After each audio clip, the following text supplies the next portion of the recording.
Ma notation des joueurs de l'AS Monaco après ce triste 2-2 contre Auxerre, et je vais mettre autant de motivation dans cette vidéo que eux sur le terrain, hein, en commençant du coup par Radetzky à qui je vais mettre un 3. Parce que oui, alors il y a 5 arrêts, le premier but je pense qu'il peut pas grand chose, il y a 5 ou 6 joueurs devant lui qui le masquent, la frappe elle est dans le petit filet, très compliqué. Le deuxième but par contre il est pour ta pomme, la frappe elle est complètement centrée sur toi, pas si forte que ça, tu peux pas mettre autant de temps à aller au sol et qu'elle te passe juste en dessous, parce que ce deuxième but il nous tue, et au final, bah, on fait 2-2 et on n'aura pas réussi à remonter le retard qu'on a eu après ce but-là. Crépin Diatta, à qui je vais mettre un 4, parce que bon, offensivement, il n'a pas apporté tant que ça. Défensivement, ça n'a pas été fou non plus. En tout cas, pour l'instant, il me donne pas plus envie de le voir que Thésée à ce poste-ci. Thilo Kerrer, à qui je vais mettre un 4. Alors, défensivement, sur la deuxième mi-temps, oui, ça a été mieux. Oui, il fait aussi un très bon tacle sur la première mi-temps avec un très très bon retour qui nous empêche de prendre le, je sais plus si c'est le 2 ou peut-être le 3-0 à ce moment-là. Mais sinon, non, sur la première mi-temps, sur les buts qu'on encaisse, il doit faire mieux que ça.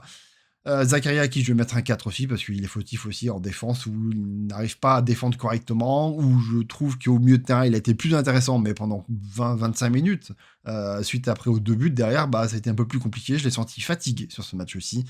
Et c'est assez problématique, puisque quand il est en forme et qu'il est fort, bah, on a enchaîné des victoires. Ça fait plusieurs matchs où je trouve qu'il est moins bien, bah, ça se ressent aussi sur les résultats. Faes, à qui je vais mettre un 4 aussi pour les mêmes raisons que KR. C'est souvent que leurs matchs se ressemblent. Défensivement, bah, il est lent, on le sait, et du coup, on se prend souvent des contre-attaques dans le dos. C'est compliqué, et je trouve qu'il apporte pas énormément grand-chose sur ce match-ci, offensivement non plus, et c'est assez problématique. Mawissa, à qui je vais mettre un 4. C'est pas pareil forcément que Adingra, c'est beaucoup moins offensif, mais je trouve quand même il a quand même pas mal apporté offensivement. Physiquement, il fait du mal à ses adversaires, il arrive quand même à prendre le dessus. Après, derrière, bah, là, il n'y a pas de frappe, il n'y a pas de centre. C'est un peu plus compliqué offensivement, mais c'est normal, parce que c'est pas un piston non plus, hein. Lui aussi, c'est un défenseur central, voire un latéral droit à la rigueur pour dépanner. Alors, piston, c'est encore une autre chose. Voilà, son match n'est pas si mauvais que ça, mais bon, j'attendais quand même plus sur un match contre Auxerre. Thésée, à qui je vais mettre un 4. J'ai beaucoup parlé de lui forcément dans le débrief en disant que pour moi c'était pas une bonne solution de mettre Bamba Thésée au milieu de terrain. Je trouve pas que forcément que Thésée est mauvais sur ce match aussi. Moi, pour moi, le problème c'est vraiment l'alignement des deux qui ne vont pas ensemble, qui ne permet pas de faire un match où on fait du pressing haut, de la récupération et où on est capable de construire des actions. Son match n'est pas forcément mauvais. La première mi-temps, je trouve qu'on ne le voit pas. En deuxième mi-temps, c'est beaucoup mieux quand il a Zakaria à ses côtés. Mais voilà, ça suffit pas du coup à aller chercher une victoire contre Auxerre. Bamba, à qui je vais mettre un 4. Son match, pas forcément mauvais, mais on l'a vu quand même beaucoup plus intéressant techniquement, apporter beaucoup plus. J'ai beaucoup aimé ces transversales où c'est les moments où il a pu casser des lignes en voyant des grands ballons sur les ailes. Ça nous a permis de créer un peu de solutions sur le début du match, mais après derrière, il s'est complètement effacé, on l'a plus vu. Il se fait complètement aspirer avec Thésée aussi sur le deuxième but auxerrois où ils se sont fait remonter et du coup prendre après dans le dos. Il sort logiquement à la mi-temps parce qu'il fallait trouver une autre solution et faire rentrer forcément Zakaria au milieu de terrain. Akliouche, à qui je vais mettre un 6. Très bon match jusqu'à la 70e. Après, compliqué physiquement, il a pioché.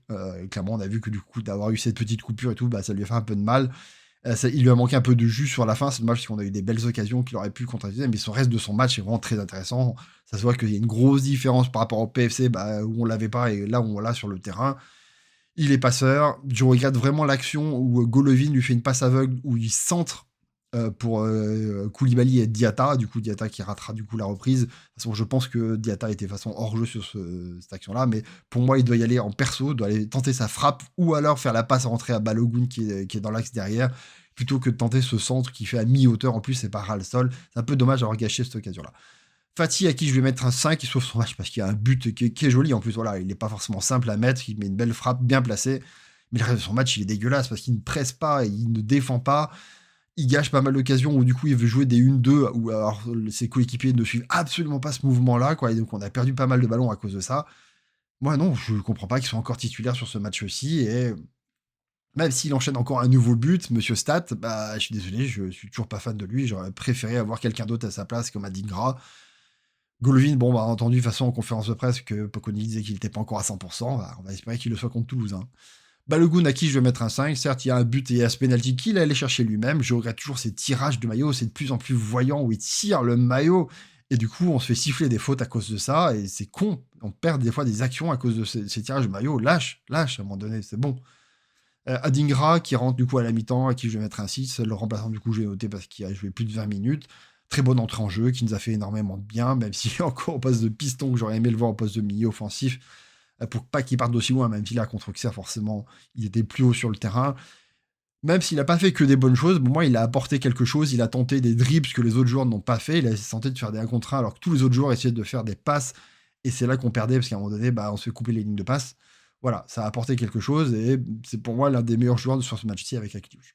Et enfin, je finis avec Pokonoli. Bon, je l'ai assez, à mon avis, égratigné sur le débrief en parlant de sa tactique, ses choix tactiques, hein. Je vous invite à revoir cette vidéo-là si vous voulez savoir pourquoi je lui mets un 3 sur ce match-ci. Mais clairement, sa compo de départ, pour moi, je ne comprends pas. Et autre chose que je n'ai pas parlé dans mon débrief, c'est pourquoi il sort Balogun à la 88e. C'est quoi l'intérêt? Quand il fait rentrer Biret, je me suis dit, c'est bien, il va nous sortir un défensif, ou repasser une défense à 2 pour mettre 2 joueurs dans la surface et Biret sur un ballon qui traîne, ça peut être intéressant. Mais pourquoi tu sors Balogun à ce moment-là? Genre, il reste 2 minutes à jouer, c'est pas ça qui va l'économiser physiquement. Et on en a besoin, quoi, de Balogun. Ça reste ton meilleur buteur à l'heure actuelle. Empile des attaquants sur ce match aussi. De toute façon, que t'aies 1 point ou t'en aies 0, ça change pas grand-chose. Ta Coupe de l'Europe, en ce moment, t'es en train de la perdre. Donc, autant à essayer de tenter le tout pour aller chercher les 3 points sur ce match aussi. J'ai pas compris ce choix-là, comme j'ai pas compris, du coup, tous les choix qu'il a fait sur son départ. Heureusement, contrairement au PFC, il a réagi à la mi-temps en faisant des changements qui ont permis de remonter le score et de revenir à 2-2. On sauve au moins 1 point. C'est déjà ça, parce que mine de rien, il avait dit du coup qu'on avait pris de l'avance un peu sur Strasbourg, mais j'ai oublié qu'ils avaient un match de retard, Strasbourg. Donc s'ils gagnent ce match de retard, bah, mine de rien, ils reviennent un peu vers nous pour nous embêter. Mais bon, après, de toute façon, il faut mieux regarder vers l'avant que vers l'arrière. Voilà, on va espérer du coup qu'il y ait une petite sursaut d'orgueil contre Toulouse maintenant, même si je l'attendais plutôt là sur ce match aussi, le sursaut d'orgueil, et qu'on voit la première mi-temps, comme j'ai déjà dit, les mauvais choix de Pokonoli n'expliquent pas du tout que nos joueurs jouent à ce niveau-là sur le terrain. Clairement, il y a de la suffisance, et je pense pas qu'un match contre Toulouse fasse vraiment beaucoup de changements pour eux.